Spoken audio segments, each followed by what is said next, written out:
Hi guys, it's ALCHEMY. How's everyone doing? Good, I hope. Yay! Today I'm really excited. I have had the most amount of willpower ever. I was sent these samples by TAUER a while back. I did a poll on my channel about which ones you guys want to see me sniff. This one kind of ranked very highly. I did a different one first because I did the poll in two places.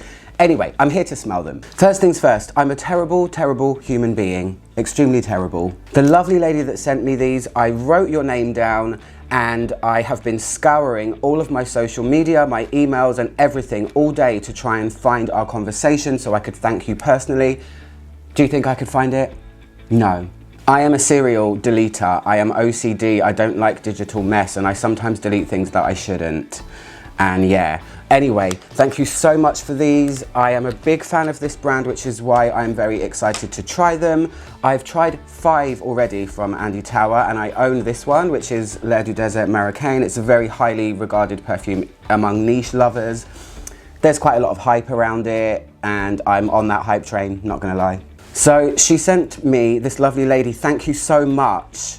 Please comment below so I can thank you again, please. I have not tried them. I am so excited. I have had the biggest willpower in preparation for this video. I'm just gonna smell them and see what they're like. There are 6. So let's just smell them, shall we? If you don't know who TAUER is, he's a fantastic perfumer from Switzerland. All of the things I've tried 5. One of them I was a little bit iffy on, the rest I absolutely loved.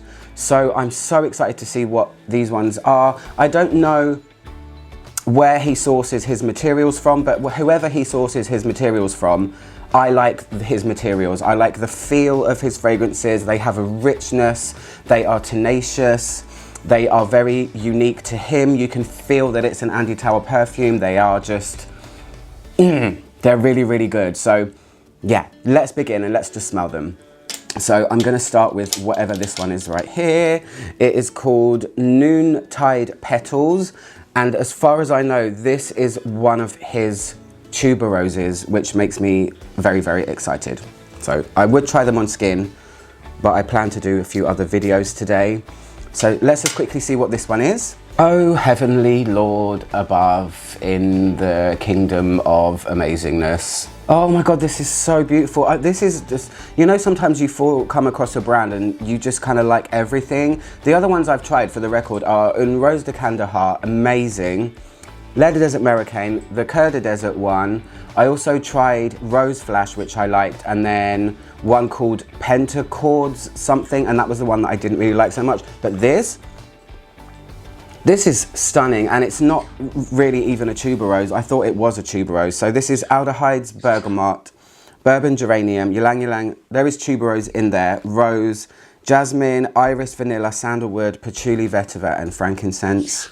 This is so gorgeous. Oh my gosh, why have I not tried this before? I knew it was gonna go like this. I could feel it coming.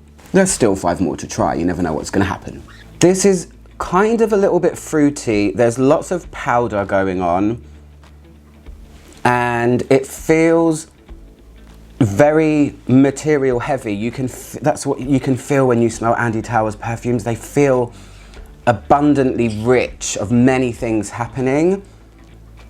I can feel the aldehydes here. They're giving it that golden sparkle. So there's white floral elements and powder and then aldehydes. So it feels a touch vintage. Oh, I like it when there's aldehydes in a perfume that you can actually feel, and this is a good example of that. So if you haven't tried aldehydes before and you ever try this perfume, then this is a good one. Golden, slightly sunny floral perfume, mainly powdery though. Very elegant and rich. Oh, it's so good. It feels like days gone by. This feels like it could be a 90s perfume, a designer 90s perfume. So much going on. Oh my gosh, I'm gonna move on and come back to it because that one is throwing me for a loop. So that's called Noontide Petals. The next one is called Vetiver Dance, and I haven't smelled any Vetiver perfume by TAUER before. So let's see what this one is. Oh, okay. I almost felt like I was smelling like a kind of burnt smell. Not burnt, but like a slightly caramelized something going on with this one. I mean, Vetiver can have a nutty feeling.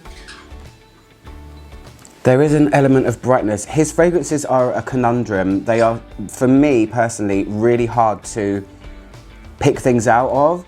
I wouldn't immediately say that this is a vetiver perfume. Oh, there's a little card for this one. Hello. It says a crisp grapefruit, black pepper seed, and clary sage set a green spicy accent. The heart notes is rose, lily of the valley, and vetiver, and the base notes are ambergris, cedarwood, tonka, and labdanum. So, oh my, another really good one. This one also feels powdery, and that is probably because of tonka, labdanum. They have that sort of feeling. Labdanum not so much, but definitely tonka. Andy TAUER is making my job very, very difficult right now. Oh, so it's lightly green. The green is only an element of it. This is more about the base notes. I can feel the warmth of the perfume as opposed to the spice, like a clary sage, black pepper and grapefruit. They're definitely in there, but this to me is one of those straight into the base perfumes. This is really good. This is not like any vetiver perfume I've tried before. It's altogether softened and not muted, but the vetiver here is playing a big role and giving its woody depth.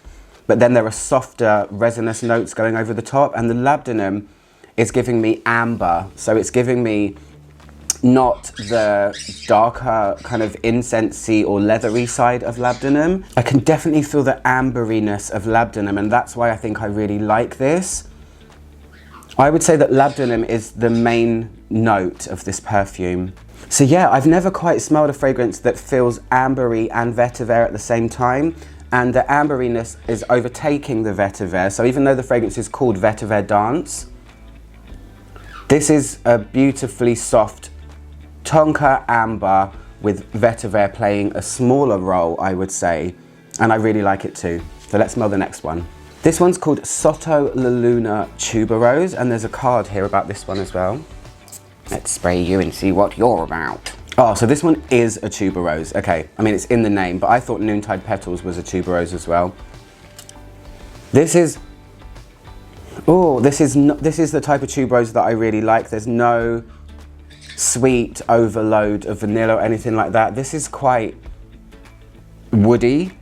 I can really feel, it feels like there is tuberose sitting in amongst some dry woods. This is an edgy kind of dark tuberose, and it says the notes are cinnamon, clove, geranium and galbanum in the top. Tuberose, ylang ylang, jasmine and a dash of rose in the heart. And the body, it says body notes actually, not base notes. Tuberose, patchouli and dark ambergris. So the woodiness here, patchouli, it's kind of, it actually feels like the spice is coming from patchouli as opposed to it being a clove or cinnamon. I don't get that, you know, Christmas type feeling from it. Cinnamon and cloves, such powerful materials. And in here, it's very played down. This is letting patchouli and tuberose be the star. Yeah, it almost feels really aromatic in a way. It feels more herbal than it does spicy. But I like it. The patchouli here is probably the main player. Tuberose and patchouli is what I'm really feeling, and it's kind of dry. So it feels like the patchouli is taking away the lusciousness of the tuberose, because tuberose is a very heady, luscious, green, buttery flower. And this is kind of like a dark forest tuberose. So I kind of like that one. I'm gonna smell the next. There's still 3 more, how exciting. So this one's called, oh, I can't even pronounce this. It's called Tallow Blue or Tallow Blue. It's like a silent P, I don't know. Let's have a look. Oh, okay. This one's not for me. And I'll tell you why. Some people will probably like this, but for me, this is marine and it's that sort of cologne. I can really feel a cologne note in here, or one of those molecules that smells like sea air or sea water or something like that. So going back to what I was saying, yes, this feels also like it has a mint maybe in it, and it feels like it might be spearmint, a softer mint as opposed to a bright leafy type of mint.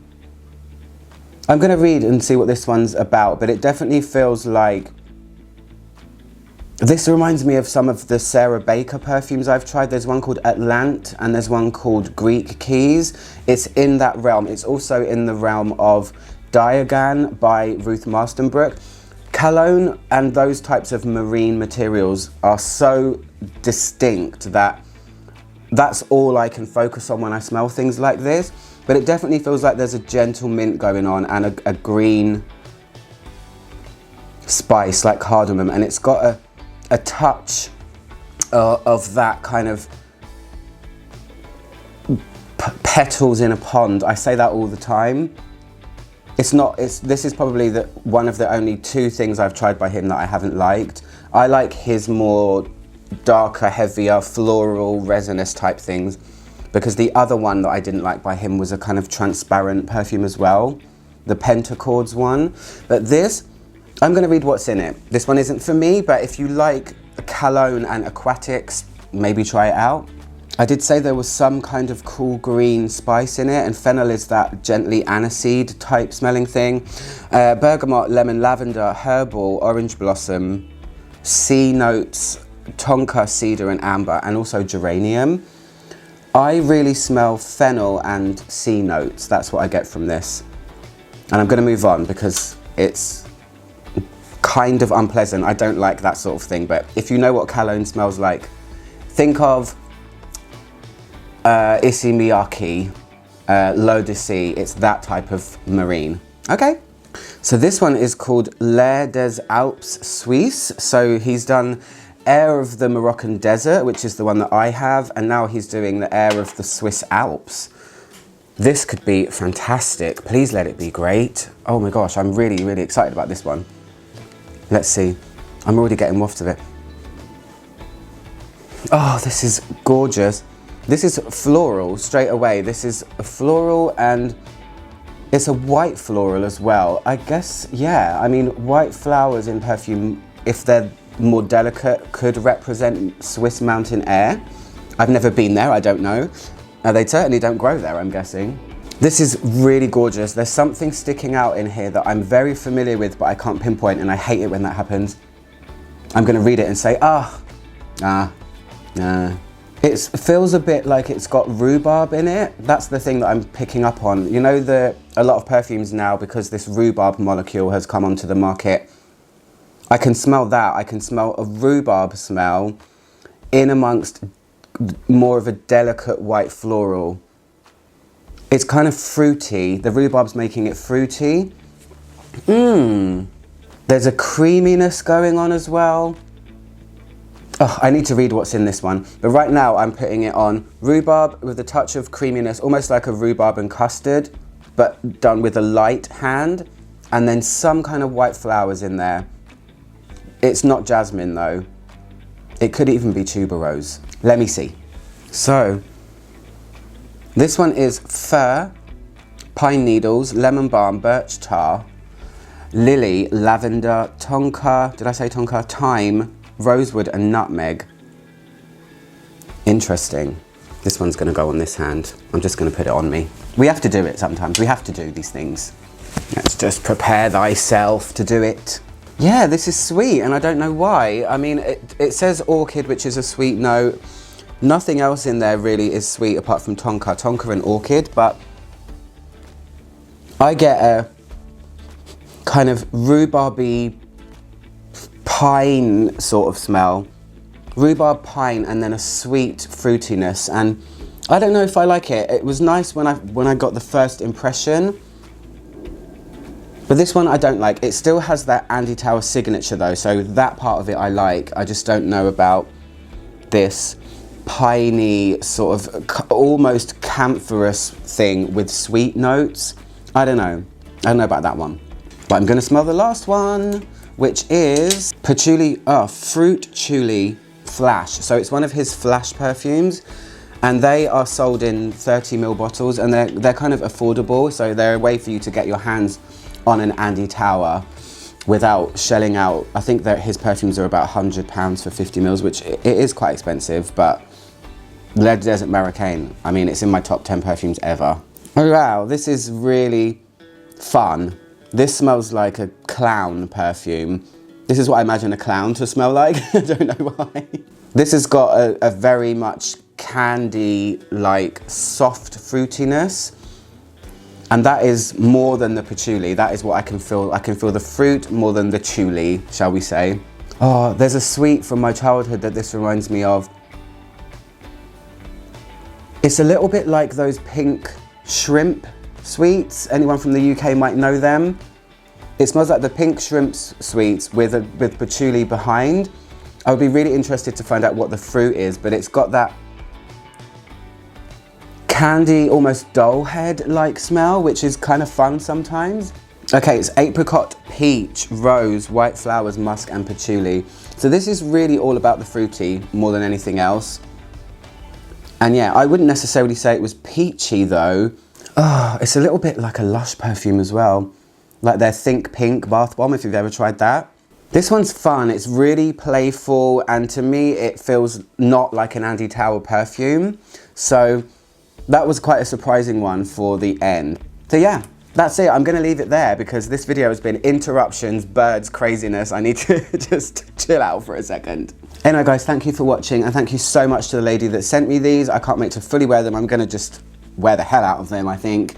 I'm Alch 110, trying to make the world smell better, one video at a time. I'll see you guys soon, goodbye.